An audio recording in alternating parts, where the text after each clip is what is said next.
Well, hello, my friends. Welcome to this week's episode of The Formula. My name is Trevor Carlson, and I will be your host this evening. Our guest this week is Matt Winegarden from Handrail. Matt and I go way back. We've been friends for quite a while, and he originally, him and I met as I went through the Iowa Startup Accelerator with a startup that I was working on at that point in time, and he was the user experience mentor for the accelerator. Matt and I had a lot of great conversations during the program. We continued to stay in touch afterwards, and he's been really helpful when it comes to understanding what a user needs to do and why when building a product. Matt and I really touch on different points, how you can use these user interviews or customer discovery to apply to your sales process, how you can test out different ideas before ever launching your product, and really just all kinds of different things. We go into some stories that he's had in the startup world with successes and failures. So without me rambling along any further, let's get this show started with Handrail's Matt Winegarden.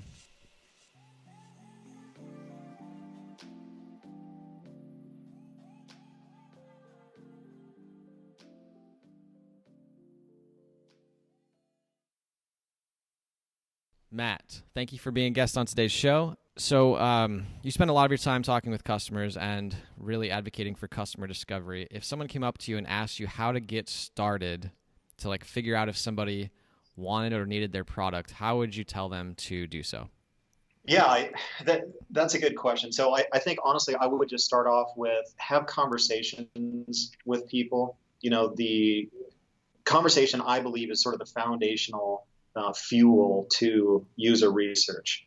If you can't talk to people, if you don't understand people, then there's no way, in my opinion, that you can create a product or a service for a person. So my basic advice to everybody is just do it. Get on the phone, get in front of people, have a conversation. And the more you do it, the easier it's going to be.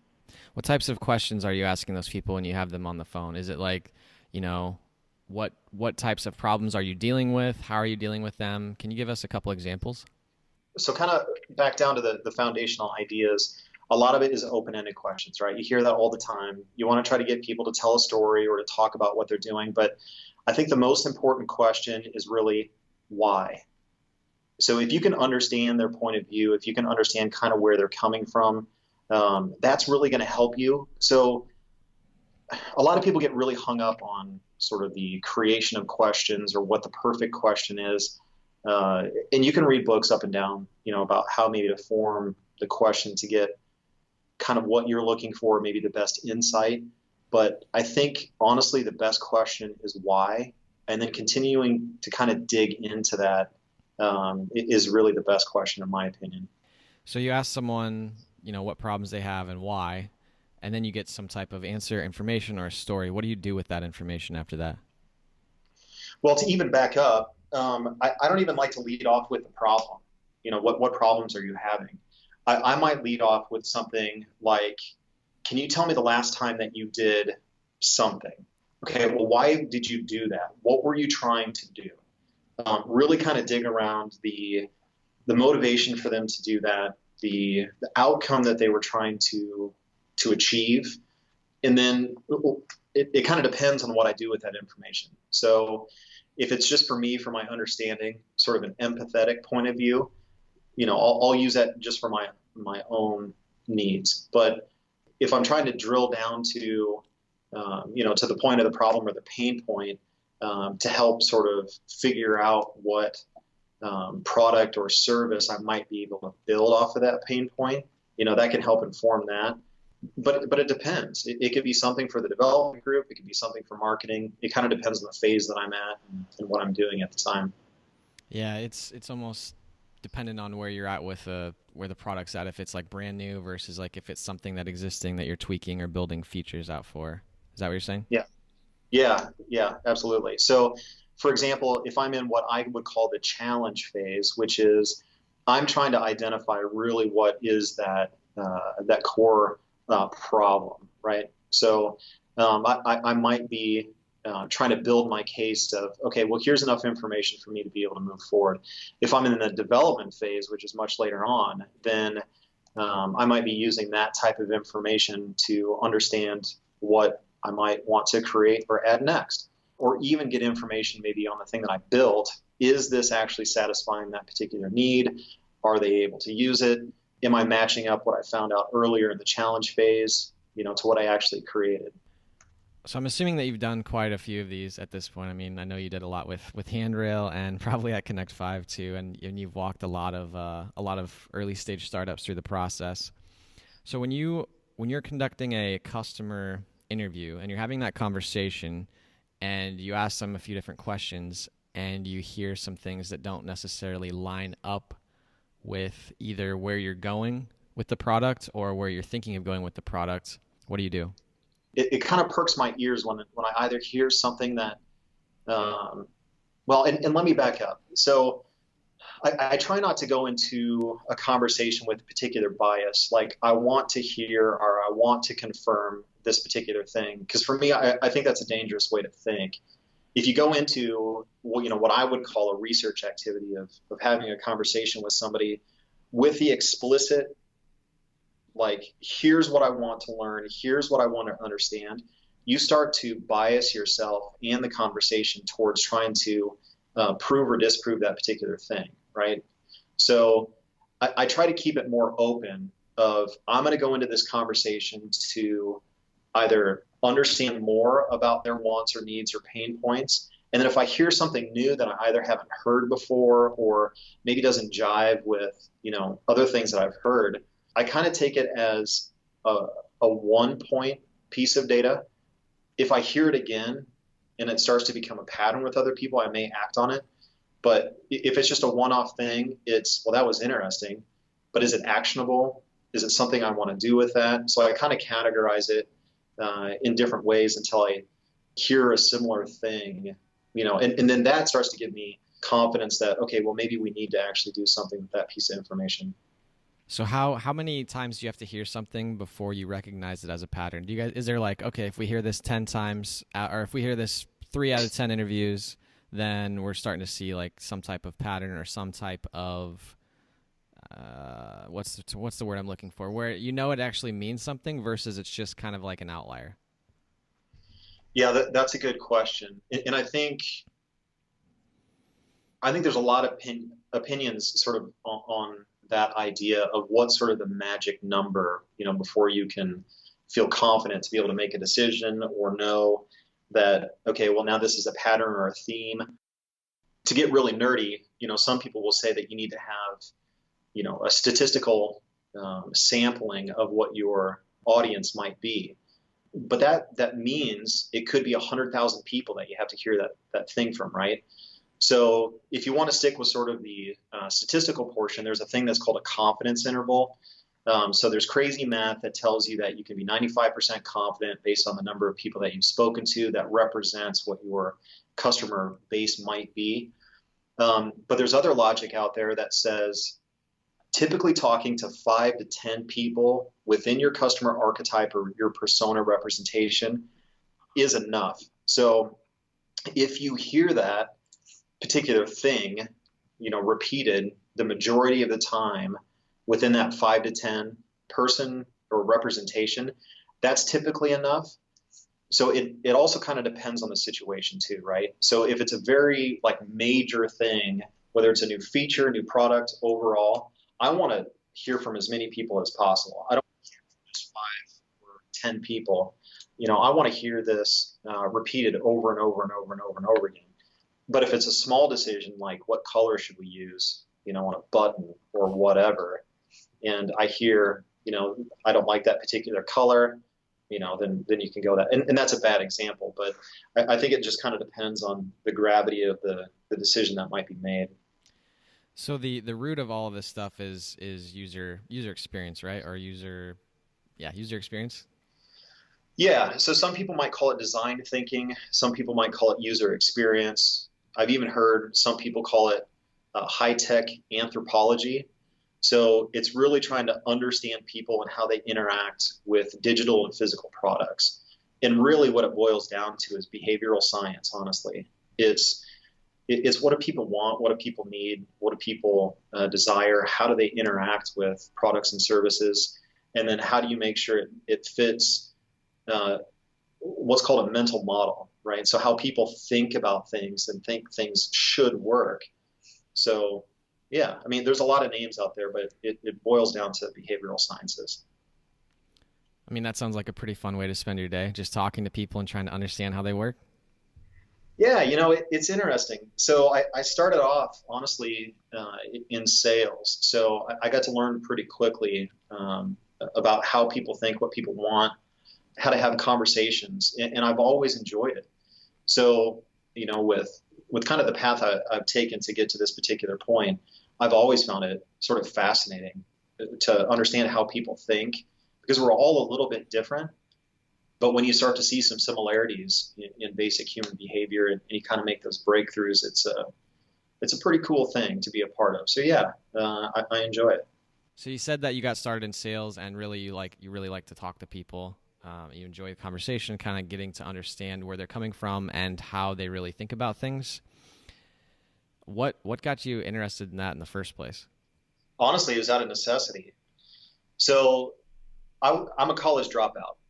And the reason is because I got married at a young age, met my beautiful wife. We started a family, and sales was really the best way that I could provide for my family. So I went into commission sales starting at Sears a long time ago. Commission sales is kind of a jump into the deep end of the pool to figure out how to support your livelihood, right? So when I have a new family that's coming up, I had to learn really quickly what people want, what people need, and how to have conversations with them. So yeah, kind of starting off there, it was just like I said, out of pure necessity.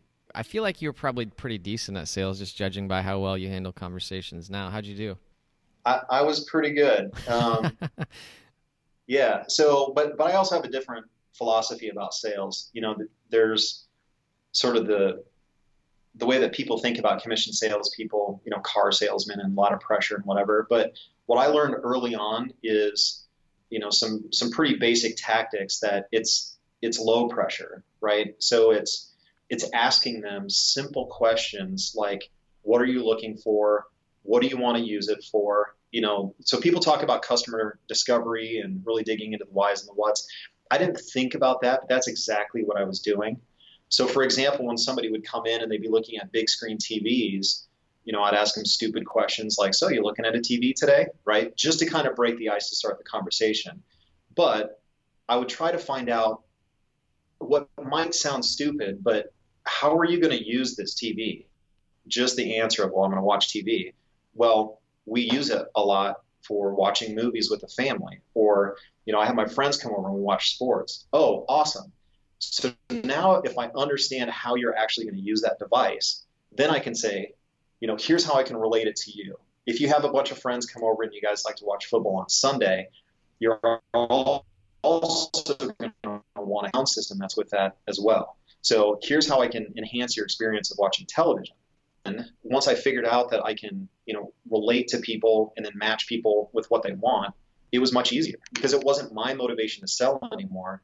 It was understanding their motivation so I can match with their needs. And that honestly is the foundations of what user research and customer discovery is all about.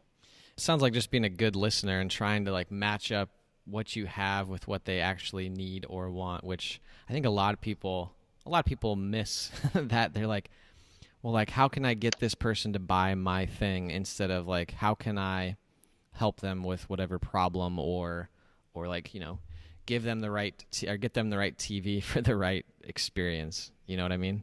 I'll give you a practical example, and it's really, really simple. Why do you buy a bed? And I'll throw that question to you. Because I need something to sleep in. Exactly. You buy a bed to sleep in it, right?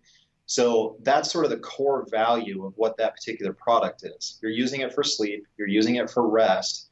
So if you understand what the core value of that particular product is, when you're talking to somebody, a customer, a user, a buyer, whatever, if you can identify what the core value is they're looking for, it could be productivity. It could be communication. It could be relationships. It could be whatever the thing is. But when you understand and get to that core value, then it's easier to go, okay, if this is what they're looking for, then here's an efficient way for me to deliver that core value. Does that make sense? Yeah, absolutely. I kind of want to go down this path a little further with the bed example.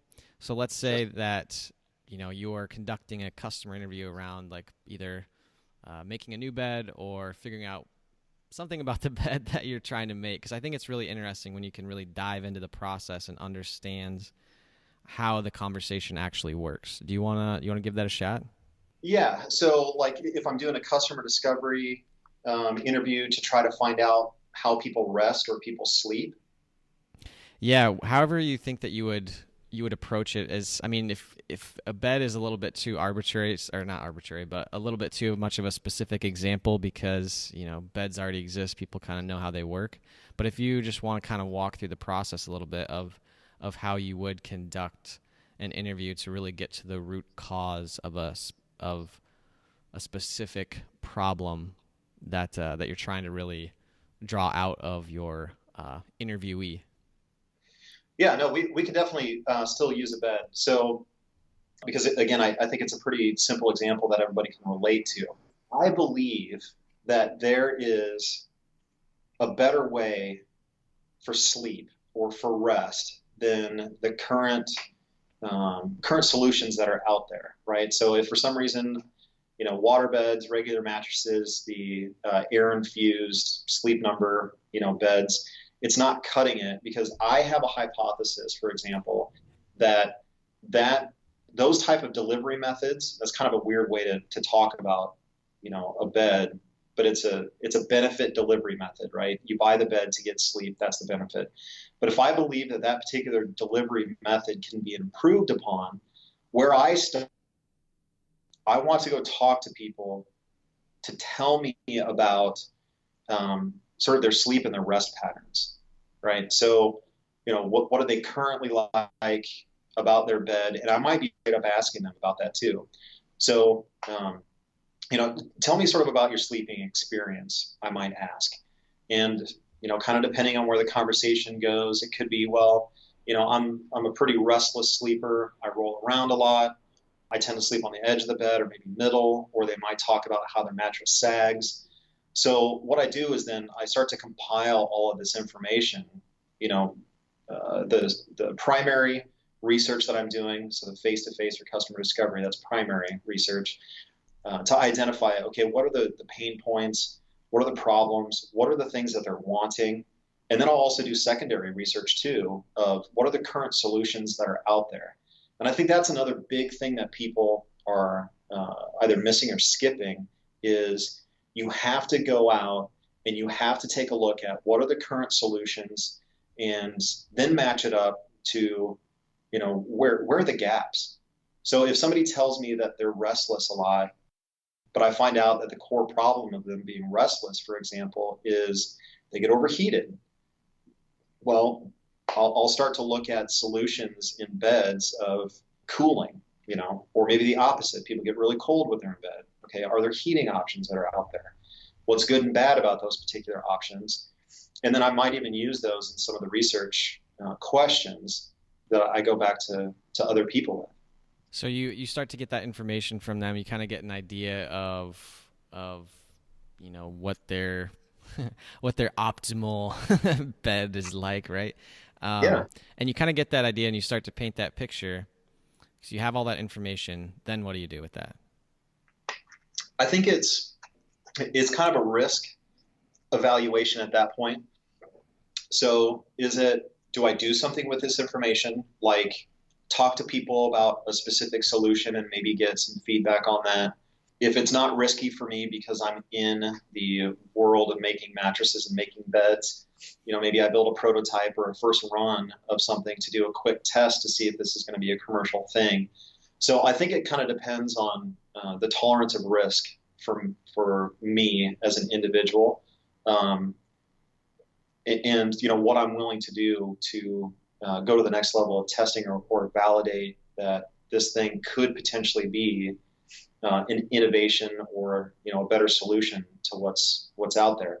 And some people might wrap this in the wrapper of an MVP, right? So you can go as small as maybe a landing page, right? here's a better way to restful night's sleep.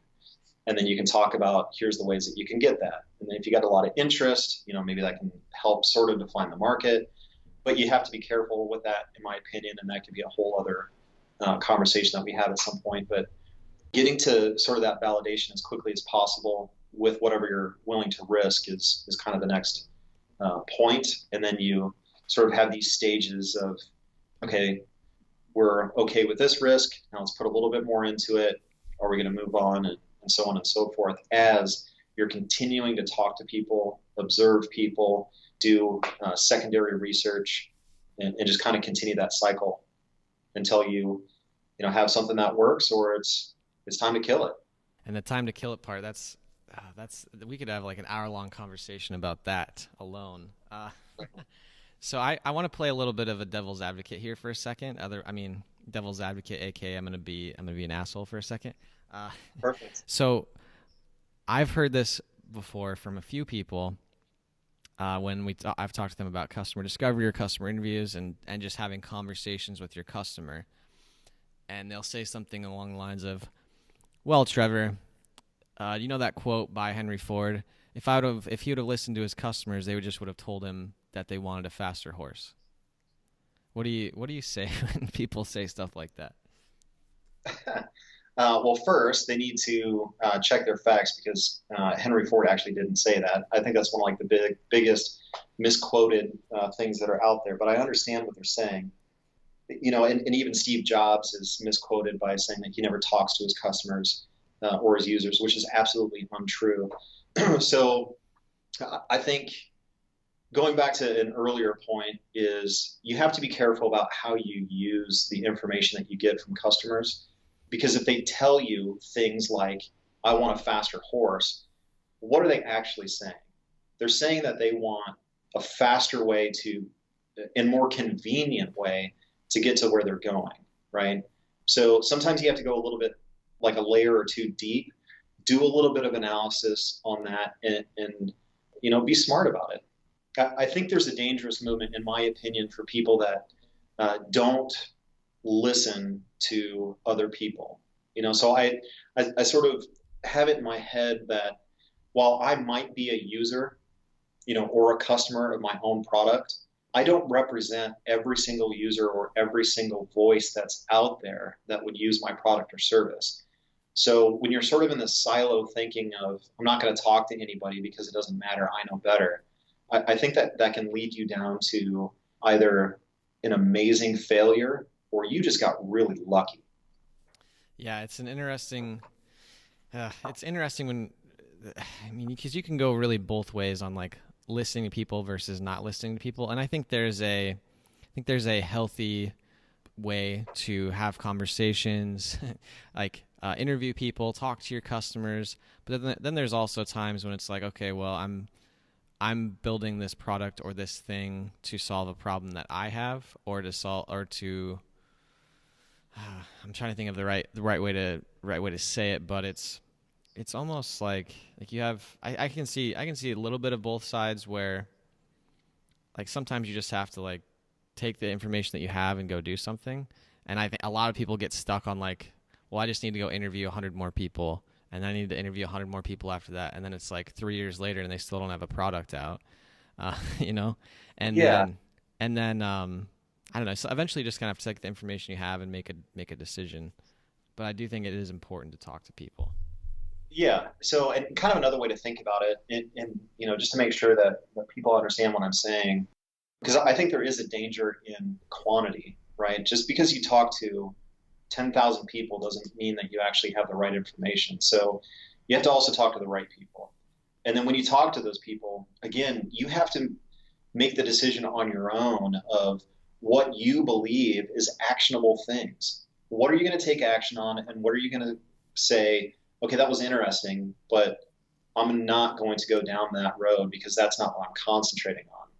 So it's kind of this labyrinth that you have to go through when you're doing user research, of parsing all of this information that you get of, okay, this is valuable to what I'm doing, or that's not valuable to what I'm doing, and don't necessarily let some of these conversations or some of these insights that you might get move you to other ways of thinking, unless, and this is a big sort of caveat to that, you get sort of that repeated thing over and over and over again to invalidate what your idea is on a mass market scale, right? Because if you're going to create something to not make money, it's just for yourself, great.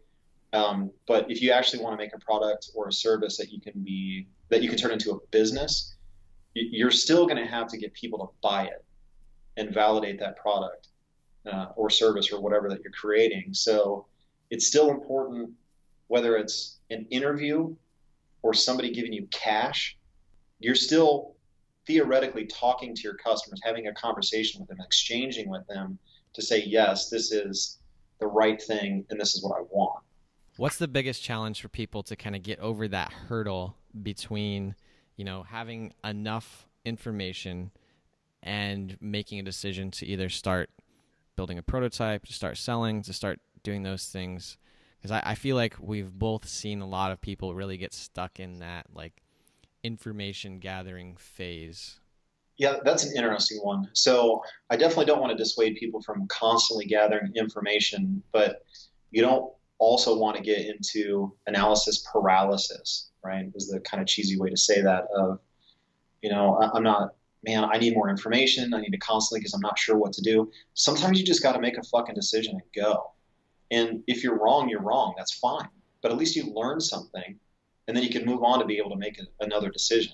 So, it kind of comes back to, do you believe that you have enough information to make a decision and you're confident that you can do that? It doesn't have to be 100% confident, but at least enough where you can do something to, learn a little bit more to continue to go forward. Because I think that's one of the biggest things that will kill innovation in products and services is the forward momentum stopping. So you got to keep going forward. You got to do something. And you can't just sort of stay in that stuck state of not doing anything because you feel like you don't have enough information. Yeah, that's not a fun place to live either, because it's, I think everyone feels pretty good when they can see progress happening or the ball moving forward, whatever analogy you want to use. And it can probably get a little bit disheartening when you're just interviewing people over and over again and you never actually make a call. So if somebody comes up to you and they're like, hey, Matt, I've done, a couple hundred interviews. I've iterated on the interviews. I'm starting to figure out how I want this thing to come together, but I'm not really sure what to do next. What do you tell those people? Well, I asked them, what the plan is to move forward. And if they're literally stuck, they're like, I have no idea, then try to figure out what is the very smallest thing that I can do to validate this. So some people would consider it an MVP. I would consider it the sort of minimum viable test, not the minimum viable product, but the minimum viable test. Can you give me an example of what you do for a test? A minimum viable test could be a landing page. It could be as simple as a survey. It could be as complex as, cobbling together a bunch of different technologies that may not be your final solution. But what is that quickest, easiest thing that you are capable of doing, or a small group is capable of doing, hopefully for free, that you can continue to move forward as you continue to validate it? And, if it's you doing it yourself, the old Zappos, or, name 100 different companies that sort of did the Wizard of Oz stuff, where it was a lot of manual labor. And I think that's a great way to sort of prove sort of some of these businesses is do it on your own first. And then when it becomes, too overwhelming, or you have the problem of too many people wanting your services, then you can start to figure out, the automation portion of it or whatever. But do the smallest natural thing. And again, if it's manual labor, great, do it. At least people are using your service or your product or whatever it is. Yeah, so I'm gonna take a shot at kind of describing or guessing at what a minimum viable test or minimum viable product could look like, it could be as simple as, let's say, this is the first idea that comes to mind, but like some like on-demand home cleaning service that you want to start. Putting up a landing page and putting up like a chat box or an email capture form, and then when people submit their email or start a chat, instead of having some like automated system that matches them up with some house cleaner or maid or whatever, they submit their information, maybe their address, phone number, when they want people to come, budget, stuff like that. And instead of you having like a staff on hand, you literally just like go find someone to like do it. Like you you throw up something on like Craigslist or whatever, or you like go do it yourself. Is that kind of like, is that a good example of a minimum viable test? Well, I would even challenge that you can probably do that test with even less technology. So you can write a handwritten flyer with your telephone number on it and post it at a Hy-Vee or a gas station or whatever and say, house cleaning service, $10 an hour. And if you have nobody contact you, maybe you need to move on. But if you have a lot of people contact you, with that handwritten flyer, or you put something in Craigslist, or, so I try to dissuade people from starting out with the technology portion of it first. Like literally, what is the minimum thing that you can do? Maybe the minimum thing is going to your next door neighbor, knocking on the door and saying, hey, I charge $20 to clean your house. Are you interested? And then going to the next door and the next door and the next door, or to the dorms, or any other like high area where that might make sense for, cleaning or whatever. And then you can start to advertise on Craigslist. I need a little bit of help because I'm super overwhelmed. And I mean, and then taking it a step further in those conversations, you could tie in the why. So like, well, I would have you come in and clean my house, but, and you're like, okay, well, tell me more about that. Like, oh, I just don't want strangers in my house. Okay, well, what would make you feel comfortable with someone in your house? Like, or a stranger in your house? Like, just that way you kind of understand more about where your customer's coming from. Yeah, it could be. And you also might find out that, if it's a huge block, for some people, then maybe you're not talking to the right people. Or, this is a word that people throw around too. Maybe it's a pivot moment because you find out that lawn care service is more important to people than in-home service because of, anxiety of strangers in their house or whatever the case may be. I think also what it comes down to, so we're kind of talking about techniques and we're talking about methods, but I also think that there has to be a drive, right? So if you really want something to be successful, you believe in this thing so much, then you're going to figure out how to do it. Whether it's going to be on your own, you're going to be using technology, or you're going to do whatever. If you really, really believe that there's a problem, a need, a whatever, and you're able to provide value to somebody that has that problem or that need, you're going to figure it out, and you're going to keep doing it until you're like, I can't do this anymore, or it becomes successful. Yeah, that's interesting that you say that, because I had heard another podcaster talk about that a little bit.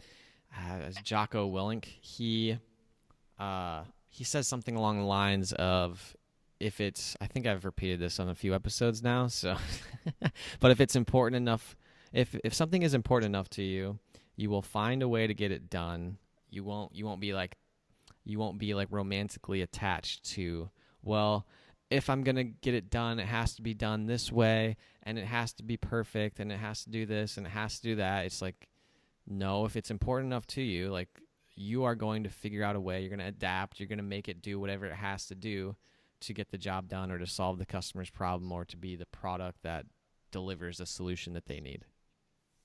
Yeah, and I kind of think that, I'm kind of thinking about this recently, and I'm not sure I'm going to articulate it correctly, but typically the best either founders or entrepreneurs or whatever are the ones that are super passionate about that particular thing. So, for example, my wife works for the Arc of Southeast Iowa, helping mentally and physically handicapped individuals.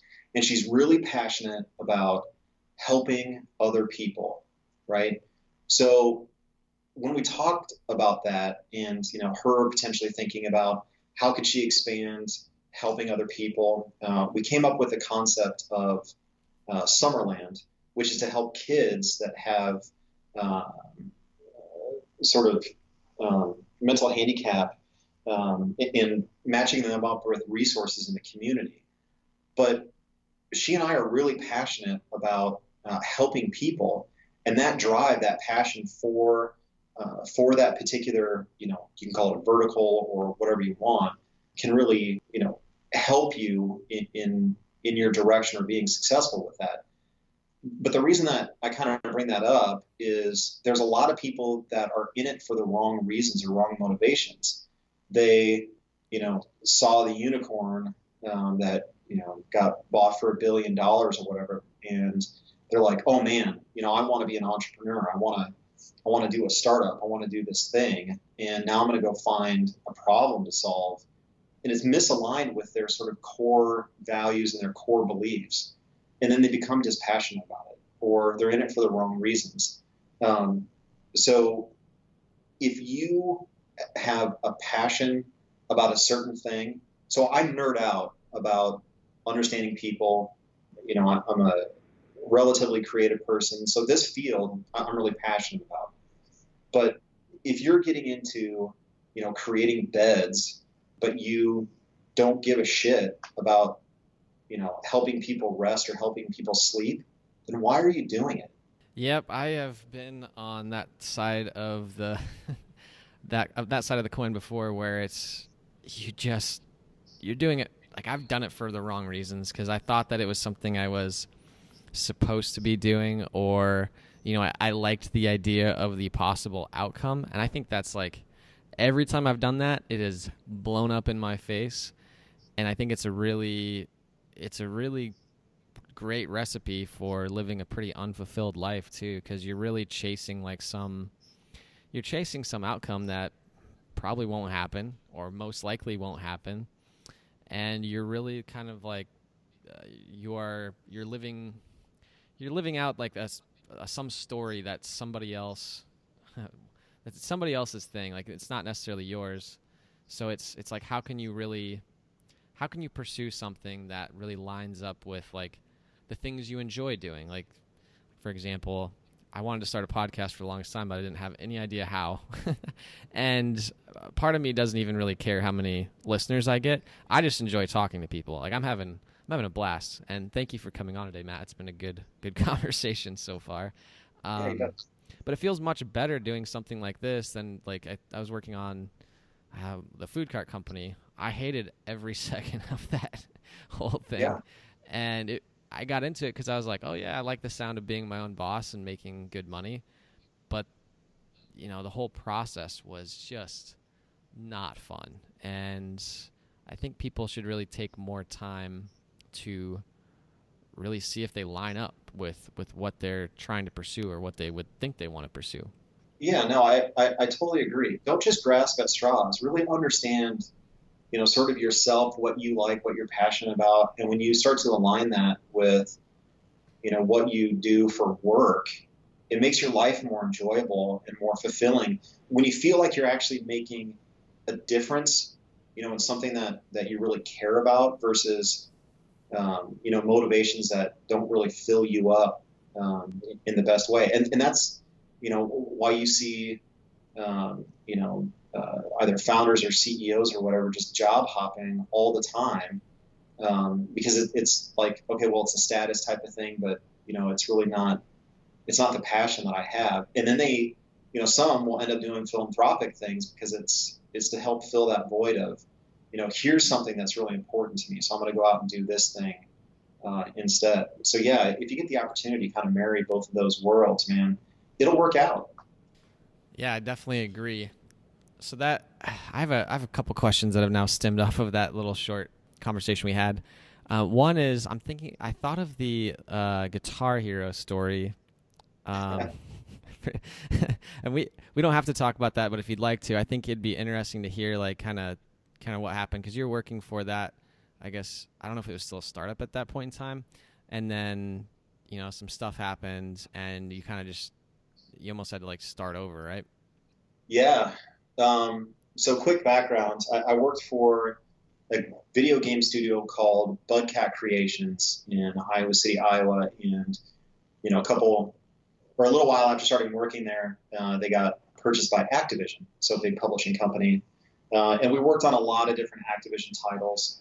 Guitar Hero was one of them, and we're what's known in the game industry as a port house. So we sort of took the main title on one of the bigger consoles, like the PS3 at that time, and we made them work for the Wii or other things. And we got a little bit of creative input, but it was more of a sort of turn and burn type of thing.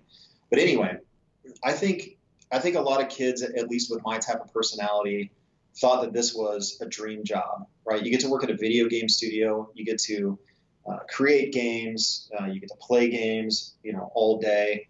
But it's kind of like eating pizza all day. After a while, you kind of get sick of it.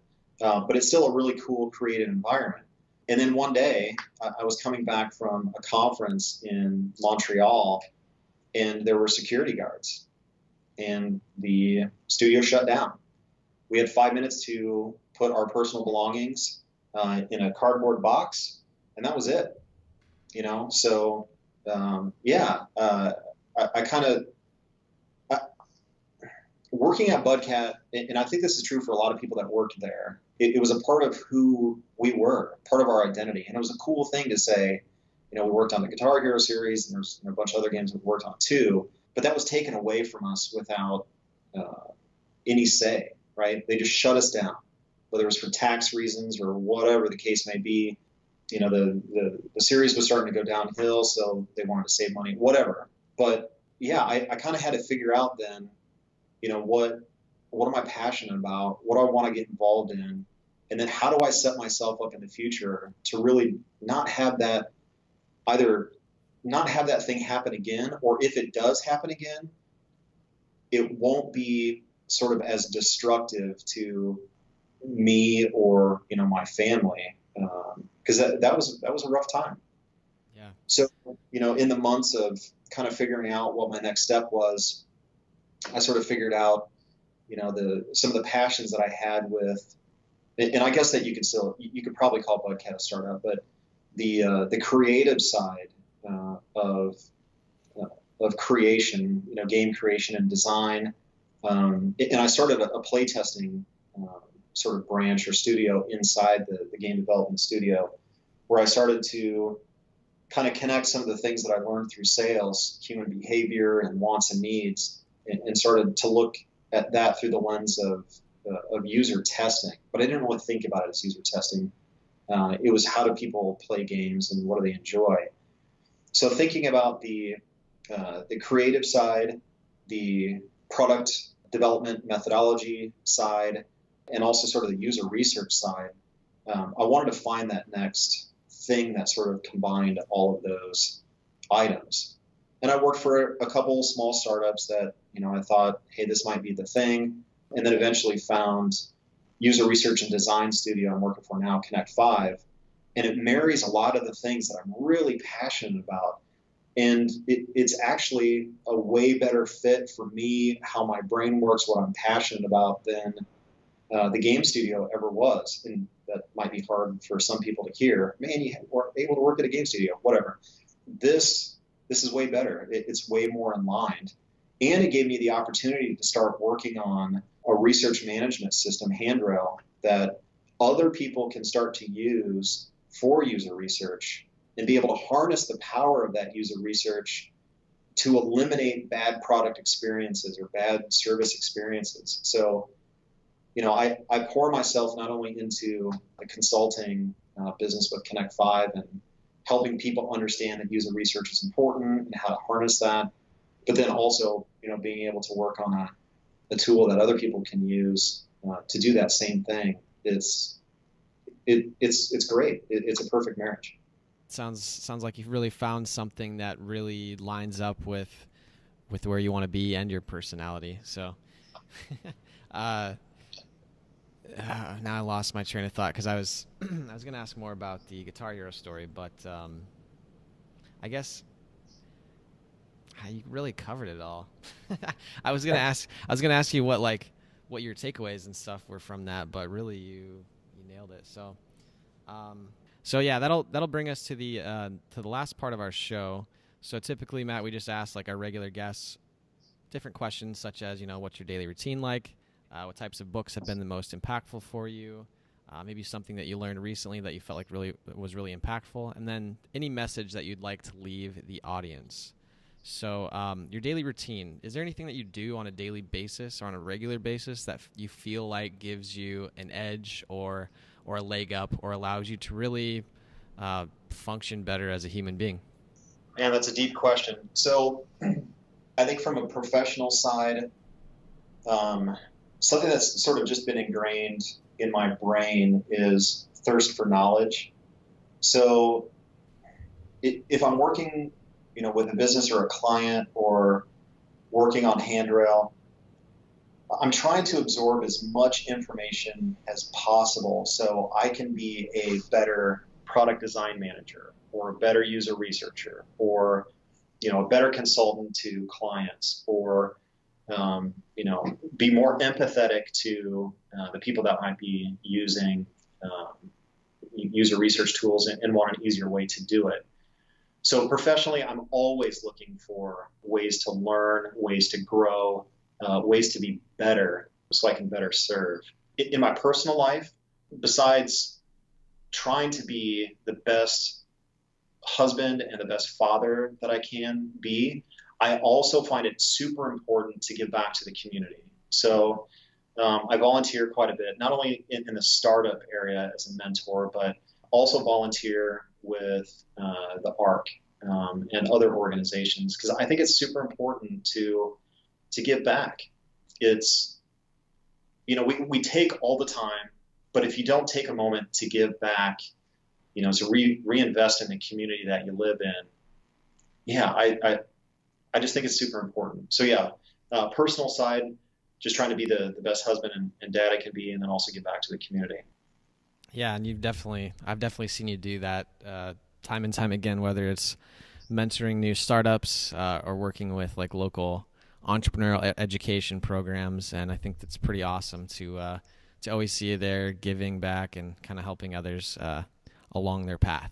So I definitely owe you a couple a couple beers sometime. Well, maybe I've caught up on that, but for all the help you've given me in the past. Yeah, man, I'm happy to do it. I think kind of looking backwards, I didn't really have a lot of mentors in, personal and professional life. So if I can give just a couple pieces of advice that might help somebody, I'm happy to do it. So next question is, what do you think the most impactful book that you've read is? Man, most impactful book. I'm not an overly religious dude, but I think the book "What Dreams May Come" has been pretty impactful for me in my life. There's also a movie with Robin Williams that's in it, but the book, in my opinion, is way better. I don't want to spoil anything about it, but I think it helped me take a look at life in a different way. What's important, what's not important, because there's material things, right? And everybody kind of chases that stuff. And, the cheesy saying of you can't take any of that with you when you die. But I think for me, that was one of the most impactful books, especially since I'm not really a read for entertainment type of dude. I'll read user research books and I'll read psychology books and, all kinds of things for sort of my professional knowledge, I guess. But yeah, I think the What Dreams May Come book has been the most impactful for me. I'll have to check that one out. I've never heard of that before, but I will add it to my list. So last thing, well, two things. One is, so you've done a lot of stuff in your life. You give back a ton, you mentor a lot of different startups. You've worked at some interesting companies. You've just launched this new product. I guess it's a little over a year old, right? Handrail? Yep. Yeah, so Handrail's been out for about a little over a year. My question for you is, what's next? It's kind of an interesting thing. I think that we're we're kind of on the edge of a new movement, honestly, in product development methodologies. So, there's been a big swing from waterfall to agile, and a lot of organizations, a lot of groups are, sort of going along with that type of product development methodology, but there's pros and cons to it. And because of that big swing from waterfall to agile, I think that there's sort of a recentering that's about to happen. So I'm really kind of excited about that next wave of, instead of being product driven, which a lot of the agile and lean kind of methodologies really surround, is now going more towards a customer driven production methodology. So, with the customer discovery things that are coming up and the movements for lean startup and the startup weekends and everything, and sort of this resurgence of startups, it's exciting to hear people actually talk about customers needing to be put at the center of your product or service. So I'm excited about that movement.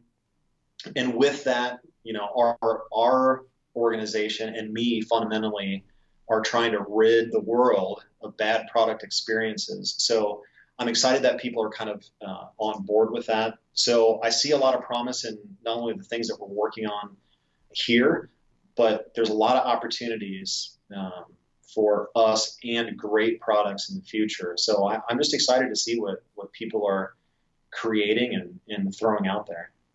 Yeah, I'm excited for that too. I feel like we're going to be seeing some really amazing products coming out in the next couple of years, especially with we don't have to get into all this, but all the different types of technology that are really rising up right now, and some changes that are currently taking place. Matt, I want to say thank you for taking the time to show up on this episode of The Formula, and I was just wondering if there was any message that you would like to leave our audience before we sign off. Yeah, you're super welcome. Thanks for having me on here. I think the message is do what you love to do, and that will be your path to success. Find something that you're super passionate about. It could be an entrepreneurial or startup endeavor. It could be being involved with the community. It could be just being a dad. Whatever it is, do that thing and do it 100%.